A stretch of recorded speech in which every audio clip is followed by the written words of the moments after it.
ദൈവം നമ്മെ ഈ ഭൂമിയിലാക്കിയിരിക്കുന്നത് പ്രകാശിക്കുവാനാണ്.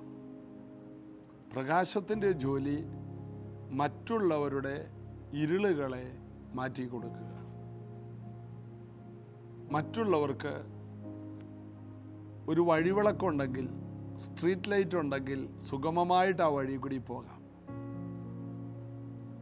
വഴി കാണിച്ചു കൊടുക്കുക, മറ്റുള്ളവർക്ക് ജീവിതം സുഗമമാക്കുക. മറ്റുള്ളവരെ അസ്വസ്ഥപ്പെടുത്തുന്ന വാക്കുകൾ, മറ്റുള്ളവർക്ക് എതിരെ പരിഹാസ വാക്കുകൾ, മോശമായ വാക്കുകൾ, ഇതൊന്നും പറയുന്ന ലിസ്റ്റിൽ ഒരു ദൈവ പൈതലിനെ കാണരുത്. എല്ലാവർക്കും ഒരു സമാധാനം, എല്ലാവർക്കും ഒരു സന്തോഷം, എല്ലാവർക്കും ഒരു ചിരി ഉണ്ടാക്കുക. നമ്മുടെ അടുത്ത് വരുന്നവർക്ക് ഒരു വലിയ തണുപ്പുണ്ടാകണം. അതൊരു വെളിച്ചമാണ്. നമ്മുടെ അടുക്കൽ വരുന്നവർക്ക് ഒരു ആശ്വാസം തോന്നണം. നമ്മുടെ അടുക്കൽ ഇരിക്കാൻ തോന്നണം. അവർക്ക് അവരുടെ കണ്ണുനീരിന് ഒരു മറുപടി ഉണ്ടെന്നുള്ളൊരു ഉറപ്പ് നമ്മളോട് സംസാരിക്കുമ്പോൾ അവർക്കുണ്ടാകണം. നമ്മുടെ വാക്കുകളിൽ നിന്ന് അവർക്ക് പ്രതീക്ഷകൾ ഉണ്ടാകണം. നമ്മുടെ വാക്കുകളിലൂടെ അവർക്ക് പുതിയ അറിവുകൾ ഉണ്ടാകണം. നമ്മുടെ അടുക്കൽ ഇരിക്കുന്ന ഒരു വ്യക്തിക്ക് എല്ലാ നിലയിലും നമുക്ക് ജ്ഞാനം പകർന്നു കൊടുക്കാൻ കഴിയണം. ഇതിനെല്ലാം കൂടി ചേർത്ത് പറയുന്ന വാക്കാണ് എഴുന്നേറ്റ് പ്രകാശിക്കുക.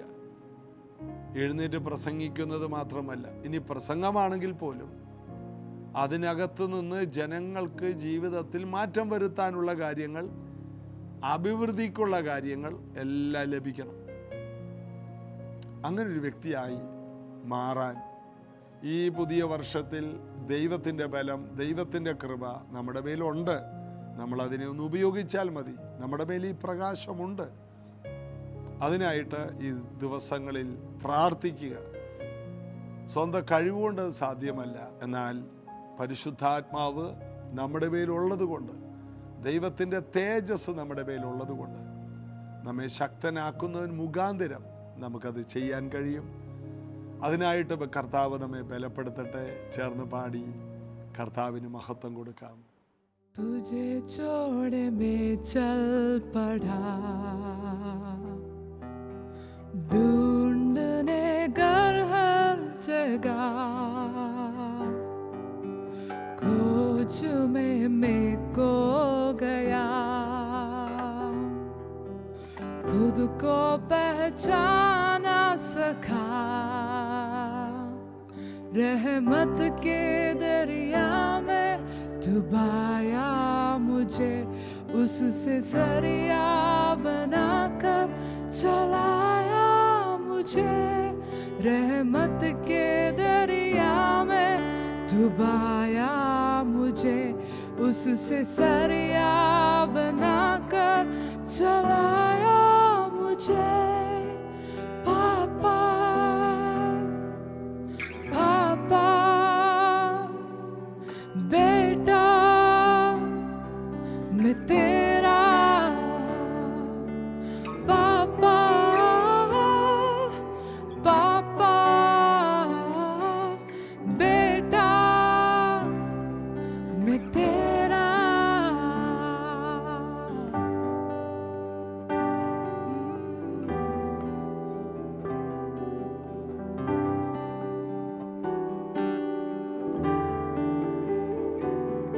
तुझे छोड़ मैं जाऊंगा, तू ही तो घर है मेरा, नादा मुझे पदा, बेटा में था ही तेरा, नजर तेरी कभी ना हटी, महफूज हूँ तेरी परछाई में, नजर तेरी कभी ना हटी, महफूज हूँ तेरी परछाई में। पापा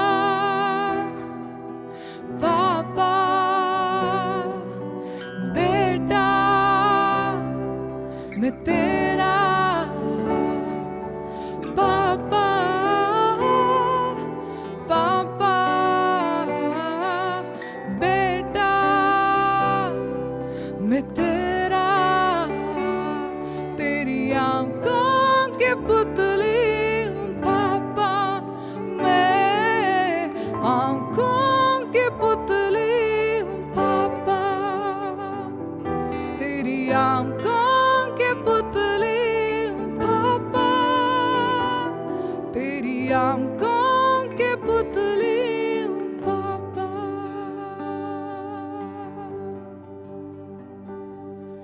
पराया न हूँ मैं, टुकराया न तूने, शर्मिंदगी से निकाला है तूने। पराया न हूँ मैं, टुकराया न तूने, शर्मिंदगी से निकाला है तूने। गले लगा कर चूमा मुझे, मेरा लता हटा कर लबादा दिया। गले लगा कर चूमा मुझे, मेरा लता हटा कर लबादा दिया। पापा, पापा बेटा, मैं तेरा पापा, पापा बेटा, मैं तेरा, तेरी आंखों के पुतली हूँ पापा, मैं आंखों के पुतली हूँ पापा, तेरी आंखों के पुतली हूँ पापा, तेरी आंखों के पुतली हूँ पापा, तेरी आंखों के पुतली हूँ पापा, तेरी आंखों की पुतली हूँ पापा, तेरी आंखों की पुतली हूँ पापा, तेरी आंखों की पुतली हूँ पापा। യോഹന്നാൻ 17-ന്റെ 10-ാമത്തെ വാക്യമാണ് കഴിഞ്ഞ ദിവസം വായിച്ചത്. എൻ്റേതെല്ലാം നിൻ്റേതും, നിൻ്റേത് എൻ്റേതുമാണ്. ആ ഒറ്റ വാക്ക് അത്രയും ബലത്തോടെ ഉറപ്പോടെ ഒരു വെളിപ്പാടായി അറിയാമെങ്കിൽ നമ്മുടെ ജീവിതം തന്നെ മാറിപ്പോവും. നമുക്കുള്ളതെല്ലാം കർത്താവിൻ്റേതാണ്. നമുക്കുള്ള ബന്ധുക്കൾ, നമുക്കുള്ള സമൂഹം, നമുക്ക് എന്തെല്ലാം ഉണ്ടോ, നമുക്ക് 3 സെൻറ്റ് ഭൂമി മാത്രമല്ല, നമ്മുടെ സമൂഹം, അതെല്ലാം ദൈവത്തിൻ്റേതാണെന്ന് ഒരു വെളിപ്പാട് നമുക്കുണ്ടെങ്കിൽ അവരെല്ലാം നമ്മൾ ദൈവത്തിലോട്ട് കൊണ്ടുവരും. മാത്രമല്ല ദൈവത്തിൻ്റേതെല്ലാം നമുക്കുമുള്ളതാണ്. യേശു ഈ ഭൂമിയിലായിരുന്നപ്പോൾ ഈ ഒരു മനോഭാവത്തിൽ ജീവിച്ചത് കൊണ്ട് യേശുവിന് എവിടെ പോയാലും വലിയ ജയമായിരുന്നു. അടുത്തത്, ഞാൻ അവരിൽ മഹത്വപ്പെട്ടുമിരിക്കുന്നു. ഞാൻ മഹത്വപ്പെട്ടു, എനിക്ക് വലിയ മാന്യതയുണ്ടായി പിതാവേ. കാരണം എൻ്റേതെല്ലാം ഞാൻ നിൻ്റേതായും നിൻ്റേതെല്ലാം എൻ്റേതായും ഞാൻ കണ്ടപ്പോൾ എനിക്ക് വലിയ മഹത്വമുണ്ടാകാൻ ഇടയായി തീർന്നു. നമുക്ക് വലിയ മാന്യത, ബഹുമാനങ്ങൾ, ആദരവുകൾ എല്ലാം ഉണ്ടാകുന്നത് നാം കർത്താവിലായിരിക്കുമ്പോഴാണ്.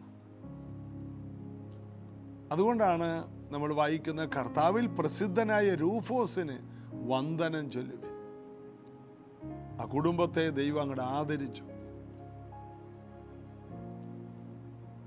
കർത്താവിൽ പ്രസിദ്ധനായ, കർത്താവിലുള്ള ഒരു പ്രസിദ്ധിയുണ്ട്. പൗലോസ് പറയണ, മുമ്പ് ഞാൻ നിഷ്ഠൂരനായിരുന്നു, ഉപദ്രവിയായിരുന്നു, ദൂഷകനായിരുന്നു. എന്നാൽ ദൈവ അറിവില്ലായ്മയുടെ കാലങ്ങളെ കണക്കിടുന്നില്ല. ഇപ്പോൾ ഞാൻ അപ്പോസ്തലന്മാരിൽ ഏറ്റവും ശ്രേഷ്ഠനായി മാറി. ദൈവം തന്നെ മഹത്വപ്പെടുത്തി. ഒരു സാധാരണ മനുഷ്യനായി കർത്താവിലോട്ട് വന്ന പൗലോസ് ഇതാ രാജ്യങ്ങളെ കർത്താവിലേക്ക് തിരിക്കുന്ന ശക്തനായ അപ്പോസ്തലനായി, ജാതികളുടെ അപ്പോസ്തലനായി മാറി. ദൈവം തനിക്കൊരു വലിയ മഹത്വം വെച്ചിരുന്നു. അനന്യാസിനോട് അത് പറയുന്നുണ്ട്. അനന്യാസേ, നീ ചെന്ന് തർസോസുകാരനായ ശൗലിനെ അന്വേഷിക്കുക. അവൻ ഇന്ന സ്ട്രീറ്റിൽ ഇന്ന വീട്ടിൽ പാർക്കുന്നു. അവൻ ജാതികൾക്ക് പ്രകാശമാകേണ്ടവനാണ് എന്ന് കർത്താവ് അനന്യാസിനോട് പറഞ്ഞു.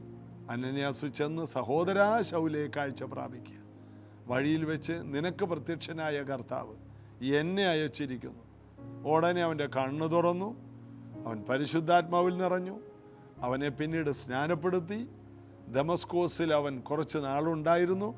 അവൻ വളരാൻ തുടങ്ങി. അവൻ്റെ മഹത്വം വർദ്ധിക്കാൻ തുടങ്ങി. അവൻ പിന്നീട് പ്രോഫറ്റായി മാറി. അപ്പോസ്തല പ്രവൃത്തി 13 വന്നപ്പോൾ അവൻ വലിയ പ്രവാചകന്റെ നിരയിലെത്തി. അവിടെയും അവന് ദൈവം മാനിക്കുകയാണ്. അവിടെയും അവന് ദൈവം മാന്യത കൂട്ടുകയാണ്. അടുത്തത് ബർണബാസിൻ്റെ കൂടെ ഒരു അപ്പോസ്തലനായി പുറപ്പെടുകയാണ്.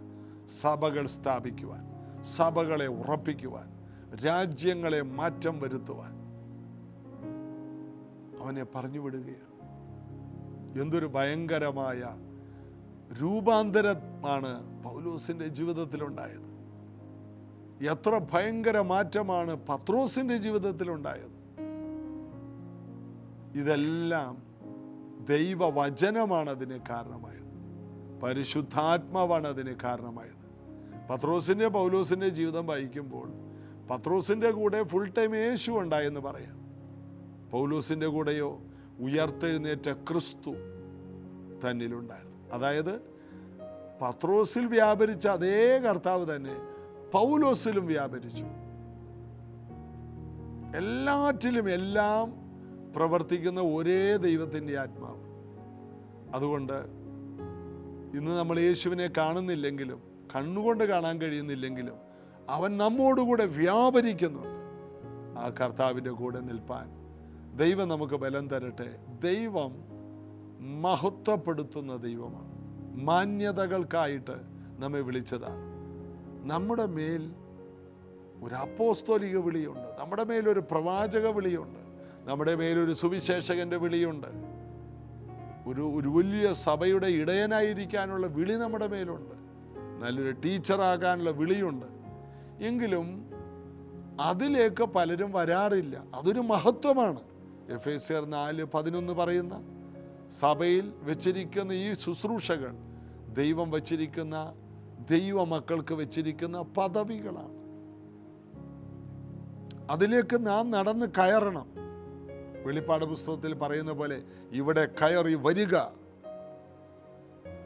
ദൈവം വെച്ചിരിക്കുന്ന മാന്യതയിലേക്ക്, മഹത്വത്തിലേക്ക് നാം കയറി ചെല്ലണം. അത് വിട്ടുകൊടുക്കരുത്. എല്ലാ ദൈവമക്കളിലും ഈ 5 ഫോൾഡ് മിനിസ്ട്രിയിൽ ഏതോ ഒന്നുണ്ട്. എന്നാൽ പലരും അവിടം വരെ എത്താറില്ല. എന്നാൽ എല്ലാം സ്വന്തമാക്കണമെന്നാണ് കർത്താവ് നമ്മെക്കുറിച്ച് ആഗ്രഹിക്കുന്നത്. പൗലോസ് ആരായിരുന്നു? പൗലോസ് അപ്പോസ്തലനായിരുന്നു. അപ്പോൾ തന്നെ പൗലോസ് ആരായിരുന്നു? പ്രവാചകനായിരുന്നു. അപ്പോൾ തന്നെ പൗലോസ് സുവിശേഷകനായിരുന്നു. അപ്പോൾ തന്നെ നല്ലൊരു ഇടയനായിരുന്നു. അപ്പോൾ തന്നെ വലിയ ടീച്ചറായിരുന്നു. 5 വിധ ശുശ്രൂഷയും 5 പേർക്കല്ല, പൗലോസിലുണ്ടായിരുന്നു. ഞാൻ എൻ്റെ പാസ്റ്ററെ ശ്രദ്ധിച്ചിട്ടുണ്ട്. ഞാൻ രക്ഷിക്കപ്പെട്ട കാലത്ത് വേദപുസ്തകം വായിച്ചപ്പോൾ എൻ്റെ പാസ്റ്റർ ഒരു അപ്പോസ്തലനാണ്, MA വർഗീസ്. അദ്ദേഹം നല്ലൊരു പ്രോഫറ്റാണ്. ആരംഭകാലത്ത് അധികം പേരില്ലാത്തപ്പോൾ എല്ലാവരോടും ദൂത് പറയുക, പ്രവചനം പറയും. അടുത്ത അദ്ദേഹം നല്ലൊരു സുവിശേഷകനാണ്. എല്ലാ രാജ്യങ്ങളിലും പോയി യേശുവിനെ പ്രസംഗിക്കും, ജനങ്ങൾ വിടുവിക്കും. അദ്ദേഹം നല്ലൊരു സഭ ഇടയനാണ്. ഒരു സഭ എങ്ങനെ കൊണ്ടുപോകണമെന്ന് പാസ്റ്ററോട് ചോദിച്ചാൽ പഠിപ്പിച്ചു തരും. അടുത്തത് അദ്ദേഹം നല്ലൊരു ഉപദേഷ്ടാവാണ്. നന്നായി ദൈവവചനം പഠിപ്പിക്കും. ഈ 5 കാര്യങ്ങളും നമ്മുടെ മഹത്വത്തിന് വേണ്ടി ദൈവം വെച്ചിരിക്കുന്നതാണ്. ജീസസ് എവരിഡേ കേൾക്കുന്നവർ ദൈവവചനം അറിയാവുന്നവരും കർത്താവിൻ്റെ വേലയിൽ വളരാൻ കൊതിക്കുന്നവരുമാണ്. ഞാൻ നിങ്ങളോട് പറയട്ടെ, ഈ 5 വിധ ശുശ്രൂഷകളും നമ്മുടെ അവകാശമാണ്. യേശുവിൽ ഇതുണ്ടായിരുന്നു. യേശു നല്ല അപ്പോസ്തലനായിരുന്നു, അയക്കപ്പെട്ടവൻ. യേശു പറഞ്ഞ്, എന്നെ അയച്ചിരിക്കുന്നു ബദ്ധന്മാരെ വിടുവിക്കുവാൻ, കുരുട്ട് കണ്ണുകളെ തുറക്കുവാൻ, ദരിദ്രരോട് സുവിശേഷം അറിയിക്കുവാൻ. കർത്താവ് എന്നെ അയച്ചിരിക്കുന്നു, എന്നെ അഭിഷേകം ചെയ്തിരിക്കുന്നു. അതിനുള്ള അഭിഷേകം എൻ്റെ മേലുണ്ട്. ലൂക്കോസ് 4 നമുക്കത് കാണാം. എൻ്റെ മേലുണ്ട്, എന്നെ അതിനായിട്ട് നിയോഗിച്ചിരിക്കുന്നു. ഈ ഒരു ഉറപ്പ് പരിശുദ്ധാത്മാവിൽ ലഭിച്ചവരാണ് നാം. എന്നാൽ നാം അത് പറയാറില്ല. എൻ്റെ മേലുണ്ടെന്നേ, എന്നെ അതിനെ അയച്ചിരിക്കുന്നു. ഒരു അപ്പോസ്തോലിക ശുശ്രൂഷയാണ്. അതായത് അപ്പോസ്തോലിക ശുശ്രൂഷയിൽ എല്ലാമുണ്ട്. യേശു നല്ല ഒരു അപ്പോസ്തലനായിരുന്നു. അതായത് സ്വർഗം മാറ്റിവെച്ച് ആർക്കും ഒരിക്കലും നന്നാക്കാൻ കഴിയാത്തൊരു ഭൂമിയിലേക്ക് വന്ന് ഭൂമിയെ നന്നാക്കിയെടുത്തു. ഇരുട്ടിലിരിക്കുന്ന ജനം വലിയൊരു വെളിച്ചം കണ്ടു. ഇരുളിലും അന്ധതമസിലും ഇരിക്കുന്നവർക്ക് സ്വർഗീയ പ്രകാശം ഉദിച്ചു. എവിടെ ഹാർഡസ്റ്റ് പ്ലേസ് ഉണ്ടോ, എവിടെ രോഗം കൊണ്ട് നിറഞ്ഞവരുണ്ടോ, എവിടെ മന്ത്രവാദ കെട്ടുകളുണ്ടോ, എവിടെ പാപികളെ കൊണ്ട് നിറഞ്ഞ സ്ഥലമുണ്ടോ, അവിടേക്കാണ് യേശു ചെന്നത്. ഏറ്റവും കഠിനമായ സ്ഥലത്തേക്ക്, ദൈവത്താൽ അയക്കപ്പെട്ടവൻ. അപ്പോൾ തന്നെ യേശു ആരായിരുന്നു? ഒരു പ്രവാചകനായിരുന്നു. യേശുവിൻ്റെ അടുക്കൽ ഒരു ശമരിയക്കാരി വന്നു. യോഹന്നാന്റെ സുവിശേഷം 4-ാം അധ്യായത്തിൽ നമുക്ക് കാണാം. ശിഷ്യന്മാരെല്ലാം ഭക്ഷണം വാങ്ങാൻ പോയ വഴിക്ക് പോയി. യേശു തനിയെ ശേഷിച്ചു. ഈ പെൺകുട്ടിയുമുണ്ട്. അവൾ വെള്ളം കോരാൻ വന്നു. ശമരിയക്കാരിയാണ്. ശമരിയക്കാർക്കും യഹൂദന്മാർക്കും തമ്മിൽ സംസർഗമില്ല. യഹൂദൻ ഉയർന്ന ജാതിയെന്നും ശമരിയർ താണ ജാതിയെന്നുമുള്ള ആ ഒരു ചിന്താഗതി നിലനിൽക്കുന്ന ആ പഴയ കാലം. യേശു അവളോട് ചോദിച്ചു, നീ വെള്ളം കുടിക്കാൻ തരുമോ? അവൾ പറഞ്ഞു, നമുക്ക് തമ്മിൽ സമ്പർക്കമില്ല. യേശു പറഞ്ഞു, നീ എന്നോട് ചോദിച്ചാൽ ഞാൻ നിനക്കൊരു വെള്ളം തരും, പിന്നെ നിനക്ക് ദാഹിക്കില്ല. അവൾ പറഞ്ഞു, എനിക്ക് ആ വെള്ളം വേണം, എനിക്ക് എപ്പോഴെപ്പോഴും ഇവിടെ വരേണ്ട ആവശ്യമില്ലല്ലോ. അവൾ ഇങ്ങനെ പറഞ്ഞു. യേശു പറഞ്ഞു, നീ പോയി നിന്റെ ഭർത്താവിനെ വിളിച്ചുകൊണ്ട് വരിക.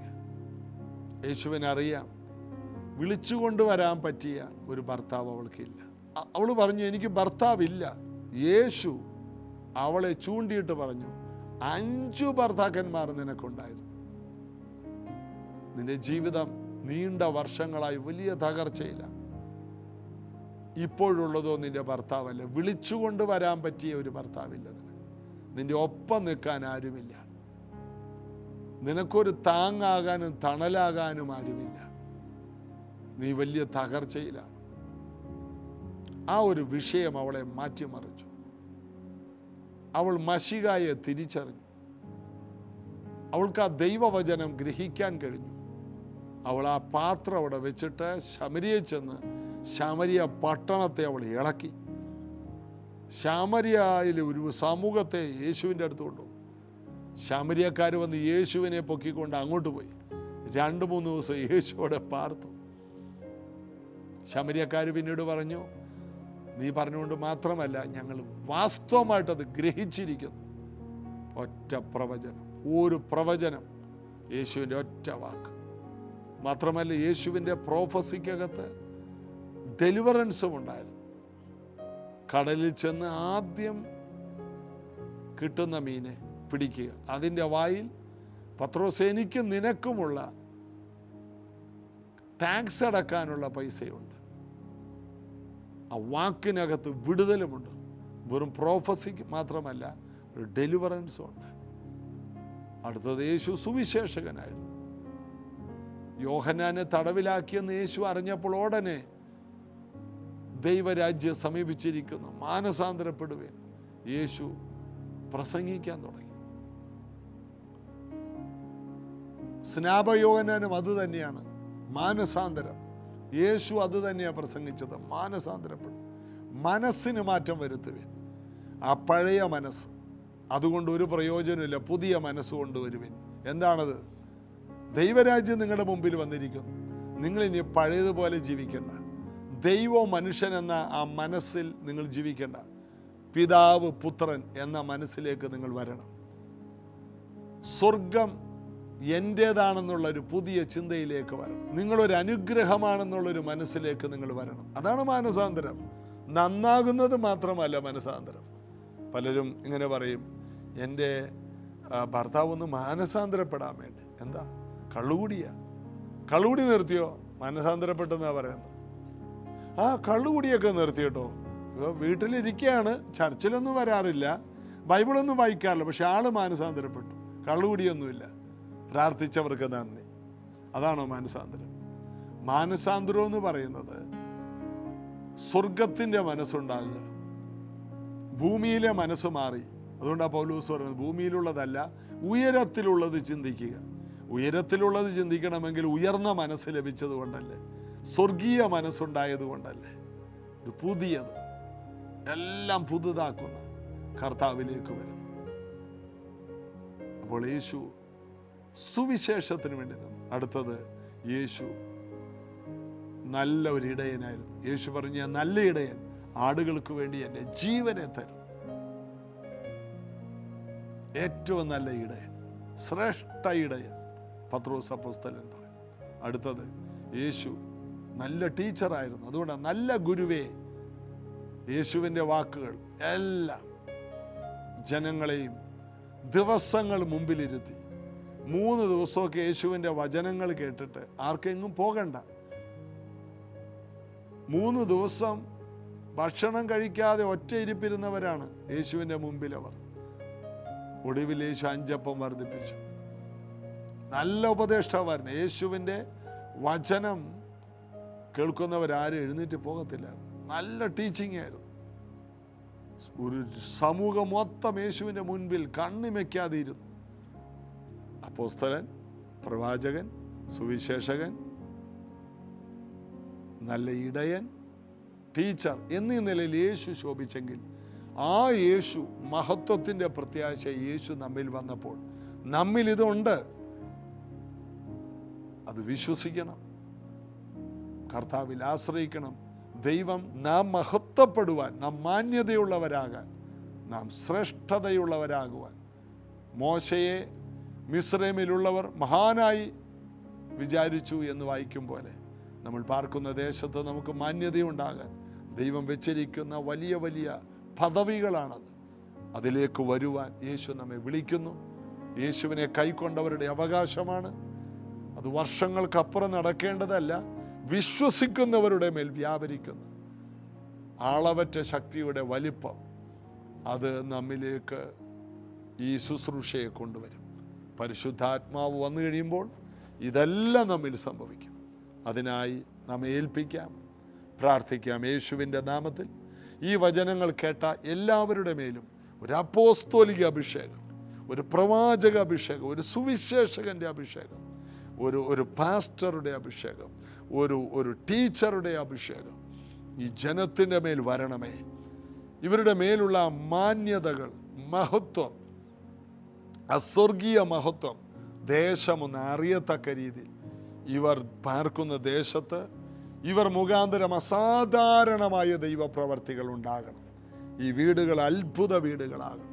ദേശത്തെ ഏറ്റവും മഹത്വമുള്ള വീടുകളായി ഈ കുടുംബങ്ങളുടെ വീടുകൾ, ഈ പ്രിയപ്പെട്ടവരുടെ വീടുകൾ തീരട്ടെ. ഇന്ന് കടന്നു പോകുന്ന എല്ലാം നന്മയാക്കി മാറ്റണമേ, യേശുവിൻ നാമത്തിൽ. ആമേൻ.